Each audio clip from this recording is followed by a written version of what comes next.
Offentlig videndeling er en vigtig forudsætning for, at vi i fremtiden kan skabe de bedste vilkår for borgere, for erhvervslivet og for de ældre. Struer og Lemvig er førende inden for ældreplejen, bedst service for færrest midler. I Holstebro Kommune er man i Superligaen med hensyn til folkeskoleområdet, og Herning og Ikast-området imponerer jo gang på gang med den bedste erhvervsservice.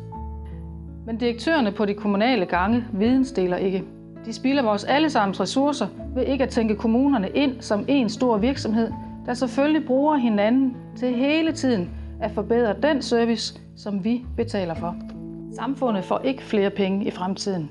Tværtimod, så bliver kommunerne nødt til at vidensdele af hinanden og lære af hinanden, så vi i fremtiden kan optimere samtlige kommuner og få bedst muligt ud af de ressourcer, vi har i spil.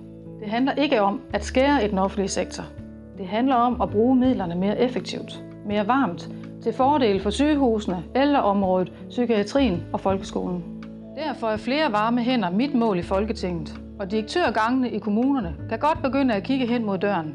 For jeg vil forpligte dem på at opgive deres gamle vaner, og jeg vil tvinge dem op af stolene, for det er nu, der skal handles.